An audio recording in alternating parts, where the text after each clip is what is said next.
ನಮಸ್ಕಾರ ಸ್ನೇಹಿತರೆ, welcome back to ಜ್ಞಾನ Gangotri. Okay, so already KEA notification ಆಗಿದೆ. ಓಕೆ, ಗ್ರೂಪ್ ಸಿ ನೋಟಿಫಿಕೇಷನ್ ಆಗಿದೆ. ಗ್ರೂಪ್ ಸಿ ಮತ್ತು ಗ್ರೂಪ್ ಬಿ ಸೇರಿ ಸುಮಾರು 708 ಪೋಸ್ಟು ನೋಟಿಫಿಕೇಷನ್ ಆಗಿದೆ. ಇದೆಲ್ಲ ನಮಗೆಲ್ರಿಗೂ ಗೊತ್ತಿದೆ. ಸುರೇಶ್ ಸರ್ ಡೀಟೇಲ್ ಆಗಿ ಒಂದು ಸಿಲೆಬಸ್ ವಿಡಿಯೋನ ಕೂಡ ಮಾಡಿದರು. GKನಲ್ಲಿ ಸ್ಪೆಷಲ್ ಸಿಲೆಬಸ್ ಹೊಸ ಎಡಿಷನ್ ಏನಿದೆ ಅದನ್ನು ಯಾವ ಥರ ಓದಬೇಕು ಏನು ಅನ್ನೋದನ್ನು ಕೂಡ ಮಾಡಿದರು ಅಲ್ವಾ. ಸೊ ಈ ಒಂದು ವಿಡಿಯೋದಲ್ಲಿ ನಾವೇನು ಡಿಸ್ಕಸ್ ಮಾಡೋಣ ಅಂದರೆ, ನಮಗೆ ಗೊತ್ತು ಗ್ರೂಪ್ ಸಿನಲ್ಲಿ 2 ಪೇಪರ್ ಬರುತ್ತೆ ಅಲ್ವಾ. ಒಂದು ಪೇಪರ್ 1 ಏನು ಬರುತ್ತೆ, GK, ಕರೆಕ್ಟ್. ಪೇಪರ್ 2 ಏನು ಬರುತ್ತೆ, ಕಮ್ಯುನಿಕೇಷನ್ ಅಲ್ವಾ, ಸಂವಹನ ಪತ್ರಿಕೆ ಅಂತ ಕರಿತೀವಿ, ಕರೆಕ್ಟ್. ಕಮ್ಯುನಿಕೇಷನ್. ಈ ಕಮ್ಯುನಿಕೇಷನಲ್ಲಿ 3 ಭಾಗ ಇದೆ. ಒಂದನೇದು ಯಾವುದು, ಕನ್ನಡ. ಎರಡನೇದ್ದು ಇಂಗ್ಲೀಷು, ಕರೆಕ್ಟ್. ಮೂರನೇದ್ದು ಕಂಪ್ಯೂಟರ್ ನಾಲೆಜ್ ಅಂತ ಇದೆ ಅಲ್ವಾ. ಇದೆಲ್ಲ ನಮ್ಗೆ ಗೊತ್ತಿದೆ. 3 ಬರುತ್ತೆ ಅಂತ ಹೇಳಿಬಿಟ್ಟು. ಒಂದನೇದು ಕನ್ನಡದಲ್ಲಿ ಎಷ್ಟು ಪ್ರಶ್ನೆ ಬರುತ್ತೆ, 35. ಓಕೆ, ಇಂಗ್ಲೀಷ್ನಲ್ಲಿ 35, ಕಂಪ್ಯೂಟರ್ನಲ್ಲಿ 30. ಓಕೆ, ಈ 3 ಕೂಡ ನೀವು ಚೆನ್ನಾಗಿ ಓದ್ಕೊಂಡು ಹೋಗಲೇಬೇಕು. ಕಮ್ಯುನಿಕೇಷನಲ್ಲಿ ನೀವು ಅಟ್ಲೀಸ್ಟ್ 80+, ಮಿನಿಮಮ್ 80+ ಅಂಕಗಳನ್ನ ತೆಗೆಯುವಷ್ಟಾದರೂ ನೀವು ಪರಿಣಿತವನ್ನು ಪಡಲೇಬೇಕು ಅನ್ನೋದನ್ನು ಈ ಒಂದು ವಿಡಿಯೋ ಮುಖಾಂತರ ನಿಮಗೆ ಮನದಟ್ಟು ಮಾಡೋಕ್ಕೆ ಒಂದು ವಿಡಿಯೋ ಮಾಡ್ತಾ ಇದ್ದೀವಿ. ಸೊ ಅದರಲ್ಲಿ computer knowledge, what is the importance of computer knowledge, ಕಂಪ್ಯೂಟರ್ನ ನೀವು ಯಾವ ಥರ ಓದಬೇಕು, ಸಿಲೆಬಸ್ ಯಾವ ಥರ ಇದೆ, ಮುಂದೆ ಯಾವ ಥರ ಪ್ರಶ್ನೆಗಳು ಬರುತ್ತೆ, ಓಕೆ ಅನ್ನೋದನ್ನು ಈ ಒಂದು ವಿಡಿಯೋದಲ್ಲಿ ಡೀಟೇಲ್ ಆಗಿ ನಿಮ್ಮ ಮುಂದೆ ಎಕ್ಸ್ಪ್ಲೇನ್ ಮಾಡ್ತೀನಿ. Let's start the session. So already ಹೇಳಿದೆ ನಿಮಗೆ. So general Kannada 35 marks, general English 35, computer 30. Okay, so ಮತ್ತೇನಿರುತ್ತೆ ಇಲ್ಲಿ, ನೆಗೆಟಿವ್ ಇರುತ್ತೆ. ಓಕೆ, 0.25, 4ನೇ ಒಂದು ಭಾಗದಷ್ಟು ಏನಿರುತ್ತೆ, ನೆಗೆಟಿವ್ ಇರುತ್ತೆ. So start. Computer knowledge. Okay, ಫಸ್ಟ್ನೇದು ಏನು ಬರುತ್ತೆ ಸಿಲೆಬಸ್ಸಲ್ಲಿ ನಾನು ಹೇಳ್ತಾ ಹೋಗ್ತೀನಿ ನಿಮಗೆ.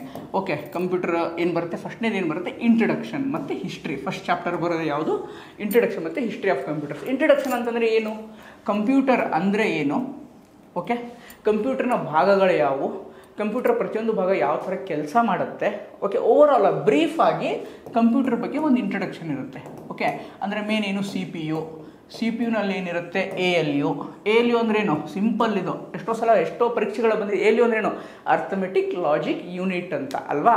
ಸೊ ಎಷ್ಟೋ ಸಲ ಬಂದಿದೆ. ಹಿಸ್ಟ್ರಿ ಅಂತಂದರೆ ಯಾವ ಥರ ಎವಾಲ್ವ್ ಆಯಿತು ಕಂಪ್ಯೂಟರ್ ಅನ್ನೋದು, ಯಾವ ಥರ ಎವಾಲ್ವ್ ಆಯಿತು, ಹೇಗೆ ಬೆಳೆದು ಬಂತು ಅನ್ನೋದನ್ನು ನಾವು ಹಿಸ್ಟ್ರಿನಲ್ಲಿ ಭಾಳ ಡೆಪ್ತಾಗಿ ಕಲಿತೀವಿ. ಓಕೆ, ಹಿಸ್ಟ್ರಿನಲ್ಲಿ ಎಷ್ಟೊಂದಿದೆ, first generation, second generation, third generation, fourth generation, 5th generation, ಈ ಥರ 5 ಜನ್ರೇಷನ್ಸ್ ಇದ್ದಾವೆ. ಇದು ನಮಗೆ ಗೊತ್ತಿದೆ. ಓಕೆ, ಸೊ ಈ 5 ಜನ್ರೇಷನ್ನು ಯಾವ ಥರ ಬೆಳೆದು ಬಂತು, ಫಸ್ಟ್ ಜನ್ರೇಷನ್ ಯಾವ ಥರ ಪಾರ್ಟ್ಸ್ಗಳನ್ನು ಯೂಸ್ ಮಾಡಿದರು, ಸೆಕೆಂಡಲ್ಲಿ ಯಾವ ಥರ ಯೂಸ್ ಮಾಡಿದರು, ಥರ್ಡಲ್ಲಿ ಯಾವುದು, ಫೋರ್ತಲ್ಲಿ ಯಾವುದು, 5th ಯಾವ ಥರ ಯೂಸ್ ಮಾಡಿದರು ಅನ್ನೋದಿದೆ ಅಲ್ವಾ. ಸೊ ಇದೇ ಥರ ಪ್ರಶ್ನೆಗಳು ಕೂಡ ಇಲ್ಲಿಂದ ಒಂದು ಪ್ರಶ್ನೆನ ನೀವು ಎಕ್ಸ್ಪೆಕ್ಟ್ ಮಾಡ್ಬೋದು. ಇಲ್ಲಿಂದ ಒಂದು ಪ್ರಶ್ನೆ ಬಂದೇ ಬರುತ್ತೆ. ಯಾವ ಥರ ಬರುತ್ತೆ, ಈಗ ಫಾರ್ ಎಕ್ಸಾಂಪಲ್ ಒಂದು ಬಂದಿತ್ತು VAOನಲ್ಲಿ ಒಂದು VAO ಪರೀಕ್ಷೆ ಯಾರು ಕಂಡಕ್ಟ್ ಮಾಡಿದ್ರು ನಮಗೆ ಗೊತ್ತಿದೆ, KEAನೇ ಕಂಡಕ್ಟ್ ಮಾಡಿದ್ದು. ಇದೇ KEA ಕಂಡಕ್ಟ್ ಮಾಡಿದಂಥ ಒಂದು ಪ್ರಶ್ನೆನ ನಾನು ನಿಮಗೆ ಬ್ರೀಫಾಗಿ ಹೇಳ್ತೀನಿ. ಇಲ್ಲಿ ಏನು ಕೇಳಿದರು ಅಂತಂದರೆ, IC ಅಂತ ಇದೆ ಅಲ್ವಾ. ಐಸಿಸ್ ಅಂದರೆ ಏನು, ಇಂಟಿಗ್ರೇಟೆಡ್ ಸರ್ಕ್ಯೂಟ್ಸ್ ಆ್ಯಂಡ್ VLSI, ಇದು ಒಂದು ಮದರ್ ಬೋರ್ಡ್. ಓಕೆ, ಸೊ ಈ ಎರಡನ್ನು ಯಾವ ಒಂದು ಜನ್ರೇಷನ್, ಯಾವ ಒಂದು ಪೀಳಿಗೆಯ ಗಣಕಯಂತ್ರಗಳಲ್ಲಿ, ಯಾವ ಒಂದು ಪೀಳಿಗೆ ಕಂಪ್ಯೂಟರ್ನಲ್ಲಿ ಯೂಸ್ ಮಾಡಿದ್ರು ಅಂತ ಒಂದು ಪ್ರಶ್ನೆ ಇತ್ತು. ಓಕೆ, ಫಸ್ಟಾ, ಸೆಕೆಂಡಾ, ಥರ್ಡಾ, ಫೋರ್ತಾ, ಜಸ್ಟ್ ಕಮೆಂಟ್ ಮಾಡಿ ನೋಡೋಣ. IC ಮತ್ತು VLSIಯನ್ನು ಯಾವ ಒಂದು ಜನ್ರೇಷನ್ ಕಂಪ್ಯೂಟರ್ನಲ್ಲಿ ಬಳಸಿದ್ರು ಫಸ್ಟ್ ಟೈಮ್ ಅಂತ. ಎರಡೂ ಬಳಸಿರಬೇಕು. ಓಕೆ, ಎರಡನ್ನೂ ಬಳಸಿದ್ದು ಯಾವುದಂತಂದರೆ 4th ಜನ್ರೇಷನ್.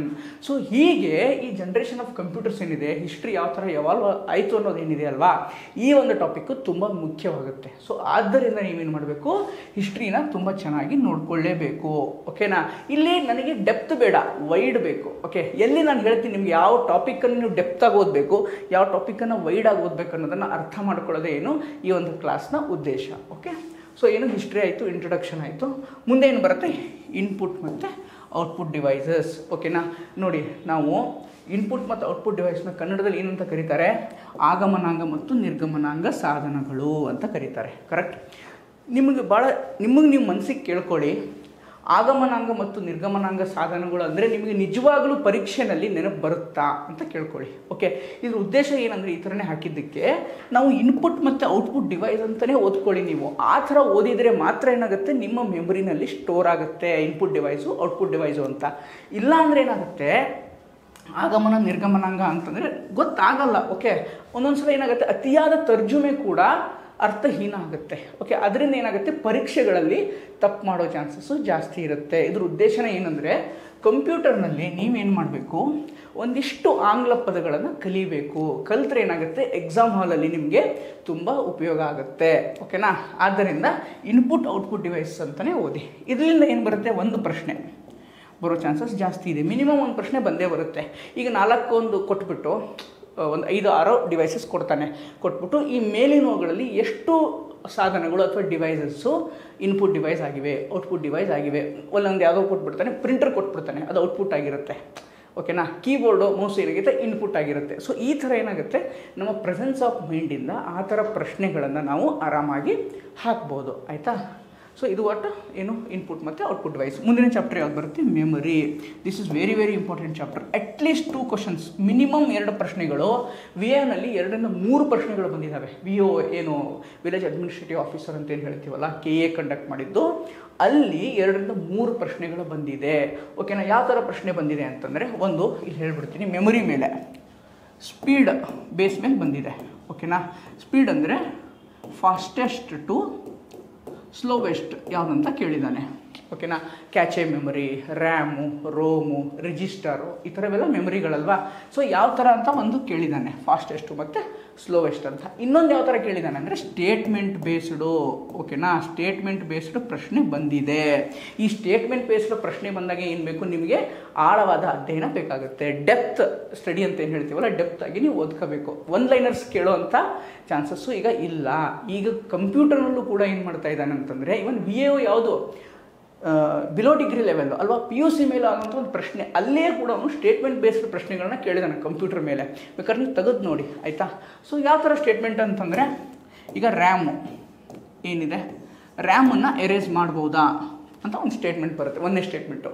2ನೇ statement, ಕ್ಯಾಚೆ memory is a part of EPROM ಅಂತ ಕೇಳ್ತಾನೆ. ಓಕೆನಾ? ಇನ್ನೊಂದು ಬರುತ್ತೆ EEPROM ಅಂತ ಒಂದು ಮೆಮೊರಿ ಬರುತ್ತೆ. EEPROMನ್ನು ಎರೇಸ್ ಮಾಡ್ಬೋದಾ? ಈ ಥರ ಏನು ಮಾಡ್ತಾನೆ, ನೀವು ಬರೀ ಏನು ಮೆಮೊರಿ ಯಾವುದು, ಫಾಸ್ಟೆಸ್ಟ್ ಯಾವುದು, ಸ್ಲೋವೆಸ್ಟ್ ಯಾವುದು ಅಂತ ತಿಳ್ಕೊಂಡು ಹೋದರೆ, ಅಷ್ಟೇ ಮಾಡ್ಕೊಂಡು ಹೋಗ್ತೀನಿ ಅಂದರೆ ಆಗಲ್ಲ. ನೀವು ಮೆಮೊರಿ ಯಾವುದು, ಯಾವ ಮೆಮೊರಿನ ಯಾವ ಥರ ಯೂಸ್ ಮಾಡಬೇಕು, ಯಾವ ಮೆಮೊರಿನಲ್ಲಿ ಏನೇನು ಅಡ್ವಾಂಟೇಜಸ್ ಇದೆ, ಏನೇನು ಚೇಂಜಸ್ ಮಾಡ್ಬೋದು ಅನ್ನೋದನ್ನು ಡೆಪ್ತಾಗಿ ನೀವು ತಿಳ್ಕೊಳ್ಳೇಬೇಕು. ಆ ಥರ ತಿಳ್ಕೊಂಡಾಗ ಮಾತ್ರ ಏನಾಗುತ್ತೆ, ಈ ಥರ ಸ್ಟೇಟ್ಮೆಂಟ್ ವೈಸ್ ಪ್ರಶ್ನೆಗಳನ್ನು ನೀವು ಆರಾಮಾಗಿ ಹಾಕ್ಬೋದು. ಇದು ನೆನ್ಪಿಟ್ಕೊಳ್ಳಿ. ಆಯಿತಾ? ಸೊ ಮುಂದಿನ ಚಾಪ್ಟರ್ ಏನಿದೆ, ಕಂಪ್ಯೂಟರ್ ಸಾಫ್ಟ್ವೇರ್. ಓಕೆನಾ? ನಾವು ಯೂಶ್ವಲಿ ಮೊಬೈಲ್ನಲ್ಲಿ ಏನು ಹೇಳ್ತೀವಪ್ಪ, ಸಾಫ್ಟ್ವೇರ್ ಅಂತ ಅಂತೀವಿ ತಾನೇ. ನಮ್ಮ ನಿತ್ಯ ಜೀವನದಲ್ಲಿ ಬಳಸುವ ಪದ ಏನು, ತಂತ್ರಾಂಶ ಅಂತ. ನಿಮ್ಮಲ್ಲಿ ಯಾರಾದರೂ ಒಬ್ಬರಾದರೂ ಯೂಸ್ ಮಾಡ್ತೀರಾ ತಂತ್ರಾಂಶ ಅಂತ? ನಿಜವಾಗ್ಲೂ ಹೇಳಿ, ಯಾರಾದರೂ ಯೂಸ್ ಮಾಡ್ತೀವ? ಇಲ್ಲ. ಅದಕ್ಕೆ ಏನು ಹೇಳ್ತೀನಿ, ಒಂದಿಷ್ಟು ಆಂಗ್ಲ ಪದಗಳೇ ನೀವು ಕನ್ನಡದಲ್ಲಿ ತಗೊಳ್ಳಿ. ಆಯಿತಾ? ಸೊ ಅದಕ್ಕೆ ಏನು, computer software and operating system ಅಂತ ತಿಳ್ಕೊಬೇಕು. ನೀವೇನು ಮಾಡ್ಬೇಕಂದ್ರೆ ಡಿಫ್ರೆನ್ಸಸ್ ತಿಳ್ಕೊಬೇಕು. ನಾವು ಫಸ್ಟು ಕಂಪ್ಯೂಟರ್ ಸಾಫ್ಟ್ವೇರು ಮತ್ತು ಆಪರೇಟಿಂಗ್ ಸಿಸ್ಟಮು ಅಂದರೆ ಏನಂತ ಡಿಫ್ರೆನ್ಸಸ್ ತಿಳ್ಕೊಬೇಕು. ಆಪರೇಟಿಂಗ್ ಸಿಸ್ಟಮ್ ಏನಿದೆ, ಇನ್ಬಿಲ್ಟ್ ಆಗಿರುತ್ತೆ. ಅದನ್ನು ಏನು, ಫಾರ್ ಎಕ್ಸಾಂಪಲ್ ಆಪರೇಟಿಂಗ್ ಸಿಸ್ಟಮ್ ಅಂದರೆ ಯಾವುದು, ವಿಂಡೋಸ್ ಅಲ್ವಾ. ವಿಂಡೋಸ್ ಏನು ಆಪರೇಟಿಂಗ್ ಸಿಸ್ಟಮ್, ಲೈನಕ್ಸ್ ಏನು ಆಪರೇಟಿಂಗ್ ಸಿಸ್ಟಮ್, ಇದು ಆಪರೇಟಿಂಗ್ ಸಿಸ್ಟಮ್. ಸಾಫ್ಟ್ವೇರ್ ಅಂತಂದ್ರೆ ಏನು, ಇದರಲ್ಲಿ 2 ಬರುತ್ತೆ. ಒಂದು ಇನ್ಬಿಲ್ಟ್ ಸಾಫ್ಟ್ವೇರ್ ಆಲ್ರೆಡಿ ಇರುತ್ತೆ, ಇನ್ನೊಂದು ಎಕ್ಸ್ಟರ್ನಲ್ ಸಾಫ್ಟ್ವೇರ್ ಅಂತ ಕರಿತೀವಿ. ಓಕೆ, ಎಕ್ಸ್ಟರ್ನಲ್ ಸಾಫ್ಟ್ವೇರ್ ಅಂದರೆ ಯಾವುದು, MS ಆಫೀಸ್ ಆಗಿರ್ಬೋದು, ಬೇರೆ ಬೇರೆ OBS ಅಂತ ಹೇಳ್ತೀವಿ. ಅಂದರೆ ನಮ್ಗೆ ಏನು ಅಪ್ಲಿಕೇಶನ್ ಬೇಕಲ್ಲ, ಹೊಸ ಅಪ್ಲಿಕೇಶನು, ಅದಕ್ಕಂತ ನಾವು ಹೊಸ ಸಾಫ್ಟ್ವೇರನ್ನ ಏನು ಹಾಕ್ತೀವಲ್ವಾ, ಅದಕ್ಕೆ ಏನು ಮಾಡ್ತೀವಿ ನಾವು, ಎಕ್ಸ್ಟರ್ನಲ್ ಸಾಫ್ಟ್ವೇರ್ ಅಂತ ಕರಿತೀವಿ. ಆಲ್ರೆಡಿ ಒಂದಿಷ್ಟು ಇನ್ಬಿಲ್ಟ್ ಸಾಫ್ಟ್ವೇರೇ ಇರುತ್ತೆ. ಸೊ ಈ ಥರ ಏನು ಮಾಡಬೇಕು, ಇಲ್ಲೂ ಕೂಡ ನೀವು ಆಳವಾದ ಅಧ್ಯಯನ ಮಾಡಬೇಕು.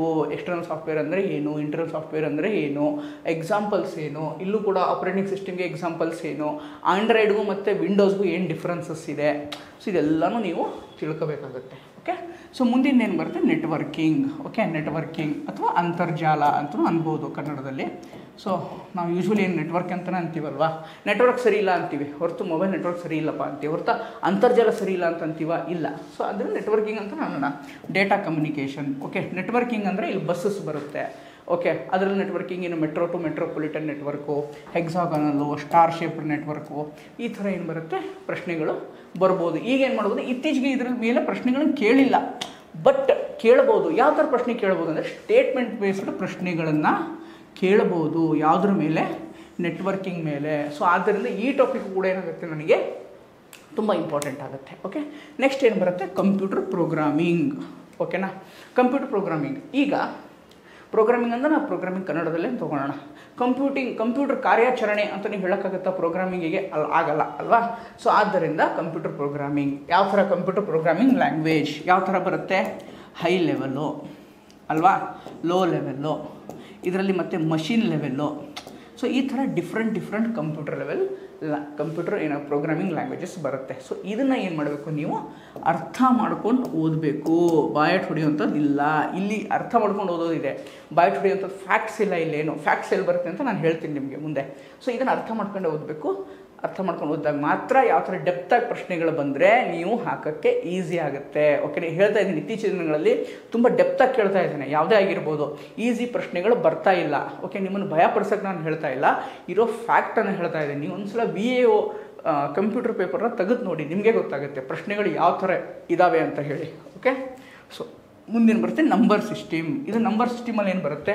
Binary number system, hexagonal number system, ASCII code, Unicode. ಇದೊಂದು ಸ್ವಲ್ಪ ಸ್ಪೆಷಲ್ ಇದು. ಸೊ ಇಲ್ಲೇನು ಬರುತ್ತಲ್ಲ ನಿಮಗೆ, ಇಲ್ಲಿ ಇದೊಂದು ಸ್ವಲ್ಪ ಅರ್ಥ ಮಾಡ್ಕೊಳ್ಳೋಕ್ಕೆ ಸ್ವಲ್ಪ ಕಷ್ಟ ಇದೆ. ಇದು ಟಫ್. ಈ ಲ್ಯಾಂಗ್ವೇಜ್ ಏನಿದೆ ಸ್ವಲ್ಪ ಟಫ್ ಆಗುತ್ತೆ. ಬಟ್ ಏನಂದರೆ ಇದನ್ನು ಯಾವ ಥರ ಮಾಡಬೇಕು ನಾನು? ಬೈನರಿ ಸಿಸ್ಟಮು ಇದ್ರ ಸಿಸ್ಟಮ್ ಅಂತಂದರೆ ಯಾವುದು? ನಂಬರ್ ಸಿಸ್ಟಮ್ನ PYQs.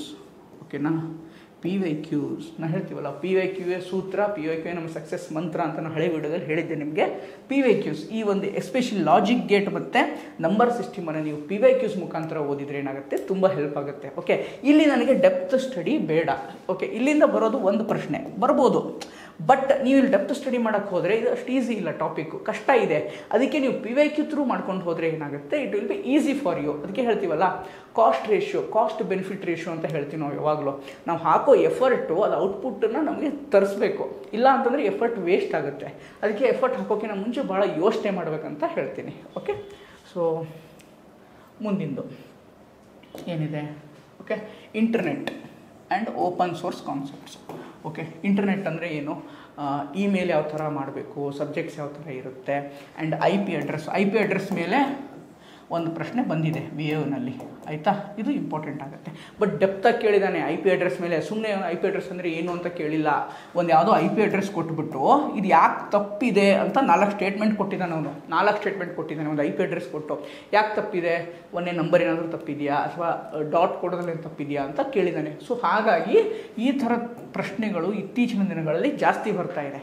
ಆದ್ದರಿಂದ ಇಲ್ಲಿ ಏನಾಗುತ್ತೆ, ಸ್ವಲ್ಪ ನಾವು ಡೆಪ್ತಾಗಿ ನೋಡ್ಕೋಬೇಕು. ಇಲ್ಲಿ ಬೇಕು ನನಗೆ ಡೆಪ್ತು, ಬೇರೆ ಕಡೆ ಬೇಡ. ಯಾಕಂದರೆ ಇಂಟರ್ನೆಟ್ ಯಾವಾಗಲೂ ಆಗ್ತಾ ಇದೆ, ಡಿಜಿಟಲ್ ಎರ ಇದು ಅಲ್ವಾ? ಸೊ ಆದ್ದರಿಂದ ಏನಾಗುತ್ತೆ, ನಾವು ಚೆನ್ನಾಗಿ ಇದನ್ನು ಓದ್ಕೋಬೇಕು. ಅದನ್ನು ಎಕ್ಸ್ಪೆಕ್ಟ್ ಮಾಡ್ತಾ ಇದ್ದಾರೆ ಎಕ್ಸಾಮಿನರ್ ನಮ್ಮಿಂದ. Okay, so database management system, ದತ್ತಾಂಶ ನಿರ್ವಹಣೆ ಯಾವ ಥರ ಆಗುತ್ತೆ ಅಂತ. Okay, this is the theory concept. ಇಲ್ಲಿಂದ ಪ್ರಶ್ನೆಗಳು ಬರೋ ಚಾನ್ಸಸ್ ಏನಿದೆ ತುಂಬ ಮಿನಿಮಮ್ ಇದೆ. ಬಟ್ ಒಂದು ಸಲ ಏನು ಮಾಡಬೇಕು, ಕಣ್ಣಾಡಿಸ್ಕೊಂಡು ಹೋಗಿ, ಆಯಿತಾ? ಈ ಒಂದು ಟಾಪಿಕನ್ನು ಕಣ್ಣಾಡಿಸ್ಕೊಂಡು ಹೋದರೂ ನೀವು ಸಾಕು. Okay, computer network and security ಅಂದರೆ ಏನು? ಈಗ ವೈರಸಸ್. ಓಕೆ, ಸೆಕ್ಯೂರಿಟಿ ಅಂದ್ರೇನು? ವೈರಸಸ್, ಮಾಲ್ವೇರ್ಸ್ ಅಲ್ವಾ? ಸೊ ಇದನ್ನೇನು ಮಾಡ್ತಾರೆ ಅಂತಂದರೆ, ಯಾವುದು ನ್ಯೂಸಲ್ಲಿ ಇರುತ್ತಲ್ವ ಆ ಥರದ ಮೇಲೆ ಪ್ರಶ್ನೆಗಳು ಬರೋ ಚಾನ್ಸಸ್ಸು ಜಾಸ್ತಿ ಇರುತ್ತೆ. ಮಾಲ್ವೇರ್ಗಳು ಎಷ್ಟೋ ಸಲ ನ್ಯೂಸಲ್ಲಿ ಇರುತ್ತೆ. ಸೈನ್ಸ್ ಆ್ಯಂಡ್ ಟೆಕ್ಕಲ್ಲಿ ಓದ್ತೀವಲ್ವ, ಯಾವ ಕಂಪ್ಯೂಟರ್ ವೈರಸ್ಸು, ಮಾಲ್ವೇರ್ಗಳಾಗಿರ್ಬೋದು. ಓಕೆ, ಸ್ಪೈವೇರ್ ಇತ್ತಲ್ವಾ? ಸ್ಪೈವೇರ್ ಇದು ಒಂದು ಮಾಲ್ವೇರ್ ಫಂಕ್ಷನ್ ಅಲ್ವಾ? ಸೊ ಎಷ್ಟೋ ಸಲ ಓದಿದ್ದೀವಿ, 1-2 ವರ್ಷದಿಂದ ಕರೆಂಟ್ ಅಫೇರ್ಸಲ್ಲಿದೆ ಇದು. ಈ ಥರ ಪ್ರಶ್ನೆಗಳು ಸೆಕ್ಯೂರಿಟಿಯಿಂದ ಬರುತ್ತೆ. ಇನ್ನೂ ಒಂದಿದೆ. Okay, this is the different concept. ಇದು VAO ಎಕ್ಸಾಮಲ್ಲೇ ಕೇಳಿದ್ದ ಇದನ್ನೂ ಕೂಡ. ಓಕೆ, ನಾನು ಯಾಕೆ VAO ಹೇಳ್ತಾ ಇದ್ದೀನಿ ಅಂದರೆ, VAOದಲ್ಲಿ ಏನು ಕೇಳಿದ್ದಲ್ಲ ಕಂಪ್ಯೂಟರ್ ಪ್ರಶ್ನೆಗಳು ತುಂಬ ಕ್ಲಿಷ್ಟಕರವಾಗಿತ್ತು. ಅಷ್ಟು ಈಸಿ ಇರಲಿಲ್ಲ. ನೋಡೋಕ್ಕೆ ಈಸಿ ಇದೆ, ಎಲ್ಲೋ ನಿಮ್ಗೊಂದು 7-8 ಪ್ರಶ್ನೆ ಈಸಿ ಅನ್ನಿಸ್ಬಿಟ್ಟು ಸಾಲ್ವ್ ಮಾಡಿಬಿಟ್ಟು ಈಸಿ ಅಂತ ಹೇಳ್ಬೋದು. ನೀವು 35 ಪ್ರಶ್ನೆಗಳನ್ನ ನೋಡಿದಾಗ ಕಷ್ಟ ಇರುತ್ತೆ. ಓಕೆನಾ? ಸೊ ಇಲ್ಲೊಂದು ಪ್ರಶ್ನೆ ಬಂದಿತ್ತು. ಏನು ಪ್ರಶ್ನೆ ಬಂದಿತ್ತು ಅಂದರೆ ಡಿಜಿಟಲ್ ಸಿಗ್ನೇಚರ್. ಓಕೆನಾ? ಡಿಜಿಟಲ್ ಸಿಗ್ನೇಚರ್ ಮೇಲೆ ಒಂದು ಪ್ರಶ್ನೆ ಬಂದಿತ್ತು. ಓಕೆನಾ. ಡಿಜಿಟಲ್ ಸಿಗ್ನೇಚರ್ ಯಾಕೆ? Security purpose. ಈಗ ಇ ಟೆಂಡರ್ಸ್ ಕರೀತಾರೆ ಗೌರ್ಮೆಂಟು. ಓಕೆನಾ. ಅಲ್ಲಿ ಏನಾಗುತ್ತೆ, ಇ ಟೆಂಡರ್ಸ್ ಅಂದರೆ ಆನ್ಲೈನಲ್ಲಿ ಅಪ್ಲೈ ಮಾಡಬೇಕು. ಅವಾಗ ಏನಾಗುತ್ತೆ, ಡಿಜಿಟಲ್ ಸಿಗ್ನೇಚರ್ನ ಅಪ್ಲೋಡ್ ಮಾಡಬೇಕಾಗುತ್ತೆ. ಸೊ ಇತ್ತೀಚಿನ ದಿನಗಳು ಎಲ್ಲ ಆನ್ಲೈನ್ ಆಗಿದೆಯಲ್ಲ ಪ್ರೊಸೆಸ್ಸು, ಅದಕ್ಕೋಸ್ಕರ ಈ ಪ್ರಶ್ನೆ ಬಂದಿದೆ. ಓಕೆನಾ. ಸೊ ಇದನ್ನು ಈ ಥರ ನೀವು ಅನಲೈಸ್ ಮಾಡ್ಕೊಂಡು ಓದಿದರೆ ಏನಾಗುತ್ತೆ ಗೊತ್ತಾ, ಸುತ್ತಲೂ ಈ digital signature is a computer link ಇಲ್ಲ, ಬಟ್ ಇದು ಕರೆಂಟ್ ಅಫೇರ್ಸಲ್ಲಿದೆ. ಆದ್ದರಿಂದ ಈ ಥರ ಟಾಪಿಕ್ಸು ಕಂಪ್ಯೂಟರ್ನಲ್ಲಿ ಕೇಳೋ ಚಾನ್ಸಸ್ ಜಾಸ್ತಿ ಇರುತ್ತೆ. ಓಕೆ, ಇದು ಕರೆಂಟ್ ಅಫೇರ್ಸಲ್ಲಿ ಓದಿರ್ತೀರ ಡಿಜಿಟಲ್ ಸಿಗ್ನೇಚರ್ ಬಗ್ಗೆ ಎಷ್ಟೋ ಸಲ ಬಂದಿದೆ. ಸೊ ಹೀಗಾಗಿ ಈ ಥರ ಪ್ರಶ್ನೆಗಳು ಕೂಡ ಬರ್ತಾ ಇದೆ. ಅಯ್ಯೋ ಇದು ಕಂಪ್ಯೂಟರ್ ಬಂದಿದೆ, ನಾನು ಬಿಡಿಸಲ್ಲ, ಹಾಕಲ್ಲ ಅಂತ ಬಿಟ್ಟು ಬಂದರೆ, ಇನ್ ಕೇಸ್ ಗೊತ್ತಿದ್ರು ಕೂಡ ನಾವು ಬಿಟ್ಟು ಬಂದುಬಿಡ್ತೀವಿ. ಅಂದರೆ ಏನಾಗುತ್ತೆ, ಎಕ್ಸಾಮ್ ಹಾಲಲ್ಲಿ ನಮ್ಮ ಅಬ್ಸೆನ್ಸ್ ಆಫ್ ಮೈಂಡ್ ಆಗಿಬಿಡುತ್ತೆ ಎಷ್ಟೋ ಸಲ ಅಲ್ವಾ. ಸೊ ಆದ್ದರಿಂದ ಈ ಥರ ಪ್ರಶ್ನೆಗಳು ಬಂದರೆ ಬಿಟ್ಟು ಬರಬೇಡಿ. ಇನ್ ಕೇಸ್ ನೀವು ಕರೆಂಟ್ ಅಫೇರ್ಸಲ್ಲಿ ಓದಿನಿ ಅಂತ ಕಾನ್ಫಿಡೆನ್ಸ್ ಇದ್ದರೆ ಬಿಟ್ಟು ಬರಬೇಡಿ ಯಾವುದೇ ಕಾರಣಕ್ಕೂ, ಆಯಿತಾ. ಸೊ ಮುಂದಿನ ಸ್ಲೈಡ್ ಸ್ನೇಹಿತರೆ. ಓಕೆ, ಈಗೇನು ನೋಡಿದ್ವಿ ನಾವು, ನೆಟ್ವರ್ಕಿಂಗು, ಡಿಜಿಟಲ್ ಸಿಗ್ನೇಚರು, ಯಾವ ಥರ ಪ್ರಶ್ನೆ ಬಂದಿದೆ, ಕರೆಂಟ್ ಅಫೇರ್ಸಲ್ಲಿ ಬಂದರೆ ಬಿಡಬಾರ್ದು ಅಂತ ಏನು ಹೇಳಿದ್ನಲ್ವ. ಆದ್ದರಿಂದ ಆ ಒಂದು ಟಾಪಿಕ್ ಏನಾಗುತ್ತೆ, ಇಂಪಾರ್ಟೆಂಟ್ ಆಗುತ್ತೆ. ಮುಂದಿಂದು ನುಡಿ. ಓಕೆನಾ. ನುಡಿ is a very very very important topic. 1-2 ಪ್ರಶ್ನೆ ಖಚಿತ. ಓಕೆನಾ. ಈ ಟಾಪಿಕನ್ನು ನೀವು ಯಾವುದೇ ಕಾರಣಕ್ಕೂ ಬಿಡೋಂಗಿಲ್ಲ. ನುಡಿ ಸಾಫ್ಟ್ವೇರ್ ಬಗ್ಗೆ ತಿಳ್ಕೊಳ್ಳೇಬೇಕು. ಸರ್ ಯಾವ ಥರ ತಿಳ್ಕೊಳ್ಳೋದು ಸರ್ ಅಂದರೆ, ನಾವು ಕಮ್ಯುನಿಕೇಷನ್ ಕೋರ್ಸಸ್ಸನ್ನು ಸ್ಟಾರ್ಟ್ ಮಾಡ್ತಾ ಇದ್ದೀವಿ. ಓಕೆ, ಅತಿ ಶೀಘ್ರದಲ್ಲೇ within a week, okay, within a week, ಒಂದು ವಾರದಲ್ಲೇ ಅನೌನ್ಸ್ ಆಗ್ತಾ ಇದೆ ಕಮ್ಯುನಿಕೇಷನ್ ಕೋರ್ಸು. ಹೆಚ್ಚಿನ ಮಾಹಿತಿಗಾಗಿ ಜ್ಞಾನಗಂಗೋತ್ರಿ ಟೆಲಿಗ್ರಾಮ್ ಚಾನಲ್ ನೀವು ನೋಡ್ತಾ ಇದ್ದರೆ ಹೆಚ್ಚಿನ ಮಾಹಿತಿ ನಿಮಗೆ ಅಲ್ಲಿ ಅಪ್ಲೋಡ್ ಆಗುತ್ತೆ. ಅಪ್ಲೋಡ್ ಆದ ತಕ್ಷಣ ನೀವು ಕಮ್ಯುನಿಕೇಷನ್ ಕೋರ್ಸನ್ನು ಜಾಯ್ನ್ ಆಗ್ಬೋದು. ಸೊ ಅಲ್ಲಿ ನಾವು ಯಾವ ಥರ ನೀವು ನುಡಿ ಮೇಲೆ ಪ್ರಶ್ನೆಗಳು ಬರುತ್ತೆ, ನೀವು ಯಾವ ಥರ ಕೊಟ್ಟಿರುವಂಥ ಪಾಯಿಂಟ್ಸ್ನ ನುಡಿಗೆ ಹೇಗೆ ಕನ್ವರ್ಟ್ ಮಾಡ್ಕೋಬೇಕು ಅನ್ನೋದನ್ನು ನಾವು ನಿಮಗೆ ತಿಳಿಸ್ಕೊಡ್ತೀವಿ. ಇನ್ನೂ ಒಂದು very very important, MS office. ಇತ್ತೀಚಿನ ದಿನಗಳಲ್ಲಿ MS ಆಫೀಸ್ ಮೇಲೆ ಪ್ರಶ್ನೆಗಳು ತುಂಬ ಬರ್ತಾ ಇದ್ದಾವೆ. ಓಕೆನಾ. ತುಂಬ ಪ್ರಶ್ನೆಗಳು ಬರ್ತಾ ಇದ್ದಾವೆ. ಅಂದರೆ ಅರ್ಥ ಏನು ಅಂತಂದರೆ, ಎಷ್ಟು ಬರುತ್ತೆ ಪ್ರಶ್ನೆ ಅಂತ ಹೇಳ್ತೀನಿ, ತುಂಬ ಅಂದರೆ 4-5 ಪ್ರಶ್ನೆಗಳು. 4-5 ಅಂತಂದರೆ ಒಂದೊಂದು ಪ್ರಶ್ನೆ ನೀವು ಹೊರಗಿರ್ತಿರೋ ಒಳಗಿರ್ತಿರೋ, ಲಿಸ್ಟಲ್ಲಿ ಇರ್ತಿರೋ ಇಲ್ವೋ ಅನ್ನೋ ಡಿಸೈಡ್ ಆಗೋದು ಯಾವುದು ಒಂದೊಂದು ಪ್ರಶ್ನೆ. ಆದ್ದರಿಂದ ಈ ಒಂದು ಟಾಪಿಕ್ಕನ್ನು ನೀವು ಯಾವುದೇ ಕಾರಣಕ್ಕೂ ಬಿಡುವಂತಿಲ್ಲ. ನಮ್ಮ ಕ್ಲಾಸಲ್ಲಿ ನಾವು ಯಾವ ಥರ ಹೇಳ್ತೀವಿ ಅಂದರೆ, MS ವರ್ಡ್ ಆಗಿರ್ಬೋದು, MS XL, MS power point with practical. ಓಕೆನಾ. ವಿತ್ ಪ್ರಾಕ್ಟಿಕಲ್ ಹೇಳ್ತೀವಿ. ಈಗ ಎಕ್ಸೆಲಲ್ಲಿ ಒಂದು ಟಾಪಿಕ್ ಬರುತ್ತೆ, ಫಾರ್ ಎಕ್ಸಾಂಪಲು ಸ್ಪ್ರೆಡ್ ಶೀಟ್ ಅಂತ ಕರಿತೀವಿ, ಸೆಲ್ಸ್. ಓಕೆನಾ. ಈಗ ಸೆಲ್ಸಲ್ಲಿ ಅವತ್ತಿನ ಟೈಮು, ಕರೆಂಟ್ ಟೈಮ್ ಅಂತ ಹೇಳ್ತೀನಿ. ಓಕೆನಾ. ಅವತ್ತಿನ ಟೈಮು ಬರಬೇಕು ಅಂತಂದರೆ ಯಾವ ಥರ ಕೋಡನ್ನು ನೀವು ಅಲ್ಲಿ ಟೈಪ್ ಮಾಡಬೇಕು ಸೆಲ್ಲಲ್ಲಿ ಅನ್ನೋದನ್ನು ನಿಮಗೆ ವಿತ್ ಪ್ರಾಕ್ಟಿಕಲ್ ಆಗಿ ನಾವು ನಿಮಗೆ ತೋರಿಸ್ಕೊಡ್ತೀವಿ. ಓಕೆ, ನಮ್ಮ ಕ್ಲಾಸಲ್ಲಿ ಹೇಳೋದೇ ಇದೇ ಥರ. ಯಾಕಂದರೆ ವಿತ್ ಪ್ರಾಕ್ಟಿಕಲ್ ನೀವು ಮಾಡಿದಾಗ ಏನಾಗುತ್ತೆ, ಇಲ್ಲಿ ನಿಮಗೆ ನೆನಪಿಡೋ ಚಾನ್ಸಸ್ ಜಾಸ್ತಿ, ಇಲ್ಲಾಂದರೆ ನೀವು ನೆನಪು ಹಾರಿಬಿಡ್ಬೋದು. ಆದ್ದರಿಂದ ನಾವು ಇದೇ ಥರನೇ ಓದಬೇಕು. ಓಕೆ, ನೀವು ಎಷ್ಟಂತ ಬ್ಯಾಟ್ ಹೊಡ್ಕೊಂಡು ಹೋಗ್ತೀರಾ, ಎಷ್ಟಂತ ಕೀನ ಬೈಟ್ ಹೊಡ್ಕೊಂಡು ಹೋಗಕ್ಕೆ ಸಾಧ್ಯ. ಓಕೆನಾ. ಒಂದು ಇದು ನಾವು ಪ್ರಾಕ್ಟಿಕಲಿ ಹೇಳ್ಕೊಡ್ತೀವಿ. ಎರಡನೇದು ನೀವೇನು ಮಾಡ್ಬೋದು ಅಂತಂದರೆ PYQs ಮುಖಾಂತರ ಮಾಡ್ಬೋದು. ಓಕೆನಾ.